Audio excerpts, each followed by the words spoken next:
dito sa guhit. So ito lang lagi natin napapansin no. Ang numerator denominators. Anong tawag natin sa guhit na nagsiseparate sa kanila?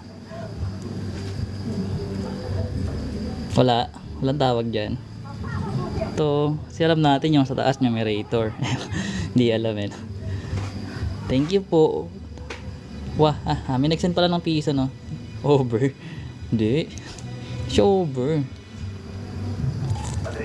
Malay ko. Basta alam lang natin numerator tas denominator. Over. Hindi yun over. Pero binabasa natin as over na. Ayun, tama si Sheena. That's correct po. Ito ba yung fraction bar? Na? Diyan over ha. Pagbasa lang natin over. Pero ang tawag talaga sa kanya fraction bar. So yun. Sabi natin, if A is less than B, anong ibig sabihin nun? Si A daw, mas maliit kay B. Ang tawag po natin dyan is proper. No? So, ibig sabihin ng proper fraction, mas maliit yung numerator natin. For example, 1/2, 3/4, 5/7. Basta mas maliit yung numerator. So, clear na yan. Napaka-basic. No? So, next naman, if A is greater than B, opposite naman siya ni proper, which is improper fraction. So, for example, mas malaki daw si A, let's say 3/2, 5/3, and 7/5. Ayan, mga improper. Okay? So, pag sinabi naman nating mixed fraction, ito yung may mga whole number sa gilid. Dali lang naman to. Basta may nakita ka dyang malaking number sa gilid niya, mixed fraction na yan. So, 2 and 1/2, 3 and 1/5, 4 and 3/8 for example. Numerator, din kakopy mo lang yung denominator. So, kunyari si 2 and 1/2 naging 5/2 na siya. So, si 3 and 1/5 naman, sabi natin i-multiply. Tapos i-add yung numerator. Ikakopy lang yung denominator which is 5. So, 5 times 3 is 15. Plus 1 is 16. So, this is 16/5. Then, this one, copy yung denominator. Then, 8 times 4 is 32.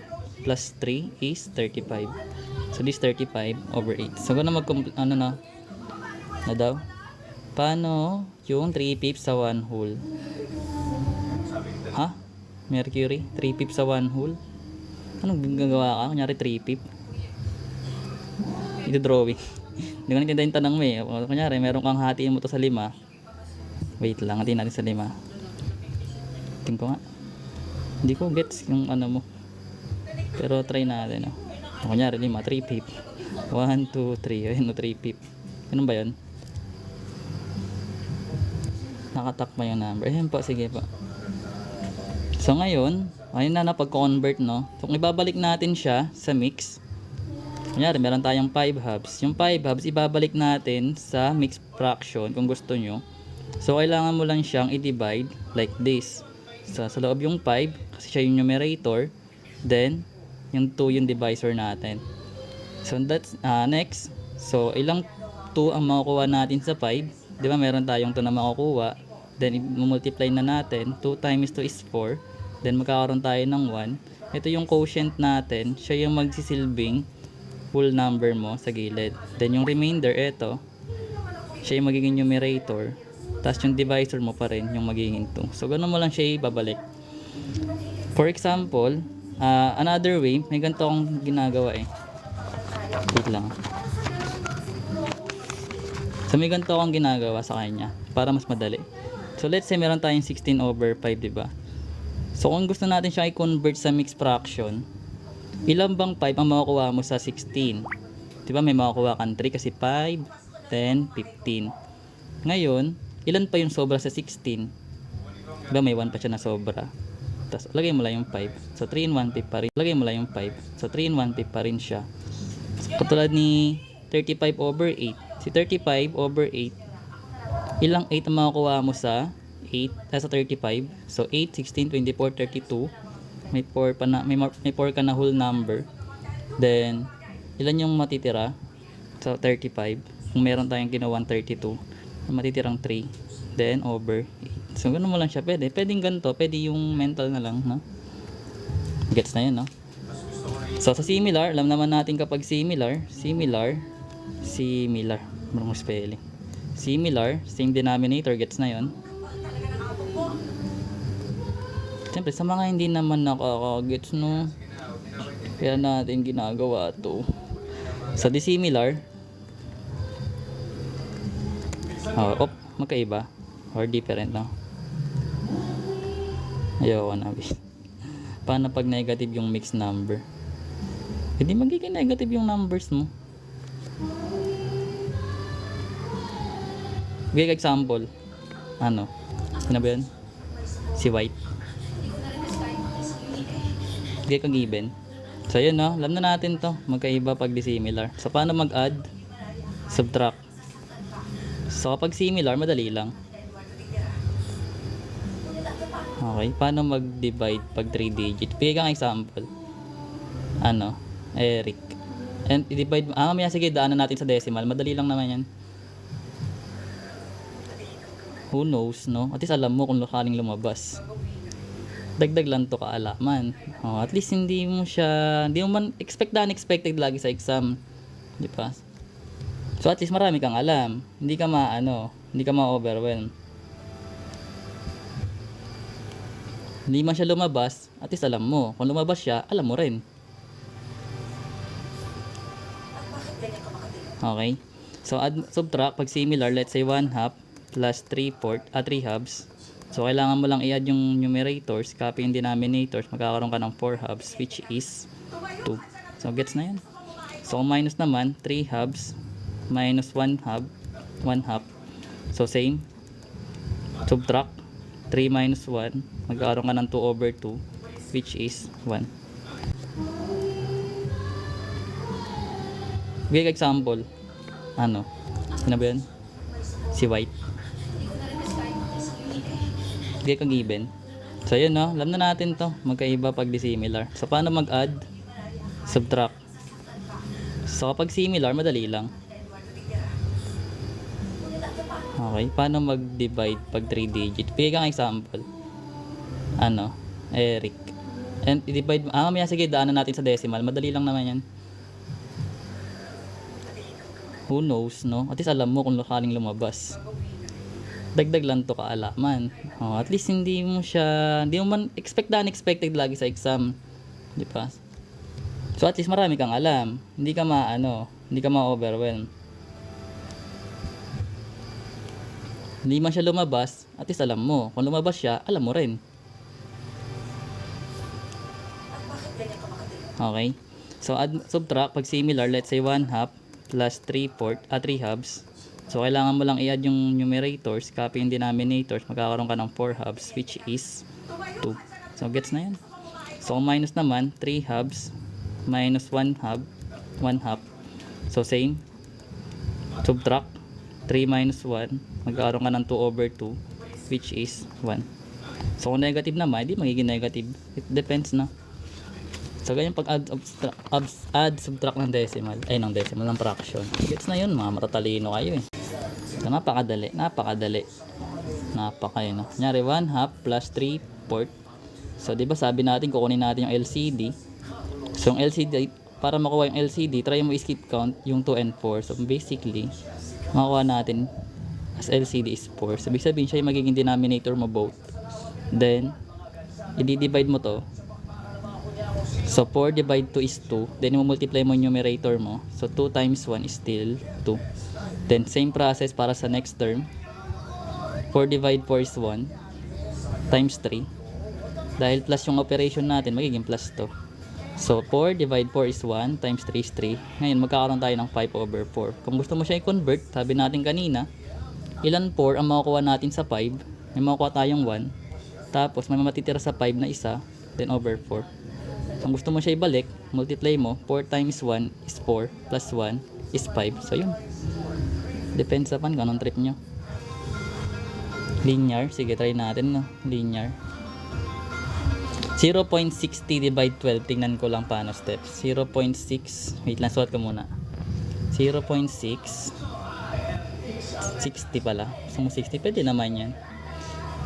Gusto mo na isolve natin. Ayaw nyo na iturutin nyo to. Tapusin ko lang ito, no? So pag multiply, pag subtract, ganun pa rin. Let's say meron tayong 1/2 minus 3p for example. So kunin natin yung LCD. So meron kang 2, then 5. Yung mga denominators natin to. So 2, 4, 6, makakapunta ka ng 10. Then si 5, then 10. So automatically, makakuha tayo ng 10 as our LCD. So divide ulit. 10 divide 2 is 5. Times 1, still 5. Then subtraction to. So magma-minus tayo. Same process. 10 divide 5 is 2. Times 3 is 6. So 5 minus 6 is sagot 5 minus 6. Naku, pag may mali pa, ayoko na. Oh, isa pa lang mali na. Bakit 1? Yun, tama si A. Negative 1. Hindi na tayo marunong. Hindi lang ako nag-live ng 2 days. Hindi na kayo marunong ng integers. Wawa naman ni Son C. Son C ba yan? Son C. Sige na, multiplication. Di-divide lang na, ay multiply lang natin. Let's say 1/2 times 3/4. So magkakaroon tayo ng 1 times 3. Magkakaroon ka ng 3. Then 2 times 4 is 8. So direct lang. Pero kung meron ka naman pwedeng let's say 2 over 5 times 10 over lan. Let's say 19, 18. Kaya kanyari ganyan. So kapag multiplication siya, kung gusto mo kagad maka lowest term, kopya na lang kay stop 1. So kung gusto mong madali siyang i-lowest term, ganito lang gagawin mo. So paano ba yun? Dapat multiplication yung sign, yung operation mo. Then try mo tignan yung numerator denominators mo. Hindi mabisa ako magsulat kaya mali. Basta okay na yan, nagkakaintindihan naman tayo no? So yun. So tulad na ito, yung 10 over 18 pero siya ma-lowest term, pwede naman to, dalawa. So dito na lang natin i-divide. Si 5 magiging 1, si 10 magiging 2. Diba? Pwede itong ma-divide kasi numerator denominator pwedeng ma-reduce. Pwede naman sa kabila. Dito na lang, pares lang naman yan. So magiging 1 si 2, si 18 magiging 9. Then pwede na tayo mag-multiply directly kasi nga maliliit na yung mga numbers. So 1 times 2 makakuha ka ng 2. Si 1 times 9 makakuha ka ng 9. So yan, pwedeng ganyan. Pero ito talaga dapat gagawin nyo. Para diretso na siya, lowest term. Sa given pa lang, gets na. No? Okay na yan. So divide na tayo. Kunyari, napakarami ng PEMDAS pa. Gusto nyo ng PEMDAS? Mamadali, no? Hinahabol yung 2 days eh. Marami ng PEMDAS pa. Gusto nyo ng PEMDAS? Mamadali, no? Hinahabol yung 2 days eh.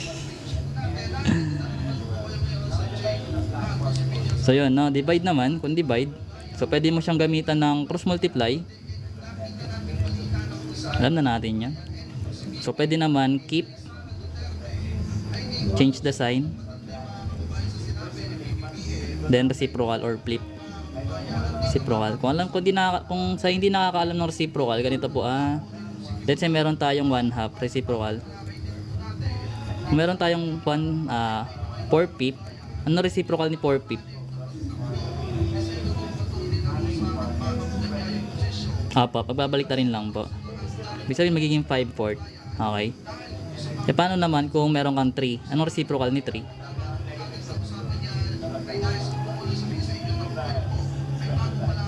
Yun, galing ni Nick ka. Very good. Kasi nga, meron tong denominator na 1. Kapag may whole number kayo, nadyan siya ng 1. Okay. So yun, meron tayong divide. Let's say meron tayong 1/2 divided by 3/4. Ang benta ng 1/2 yan. So pwede mo siyang i-cross multiply. Kunyari cross multiply natin 1 times 4, magkakaroon ka ng 4 sa numerator. Then 2 times 3 is 6, di ba? Then pwede siya i-divide both side by 2, ay both numerator denominator. Then magkakaroon tayo ng 2/3. So yun, maging 2/3 siya. Gusto mo naman gamitin mo tong keep change the sign reciprocal. Ibig sabihin po ganito yun. Ganito po KFC. So yun So 1/2, keep natin yung unang term, di ba meron tayong 1/2. Then palitan natin si divide ng times. si 3/4, i-reciprocal natin, magiging 4/3. So dahil multiplication na siya, pwede ka na maggamit or gumamit ng reducing. So meron kang 4 at 2, pwede mo yan i-divide both by 2, magiging 2 na to, magiging 1. So ngayon, dahil multiplication na yung sign mo, 1 times 2 is 2, then 1 times 3 is 3. Same sa nila nito. Diba? Napakadali ng eh.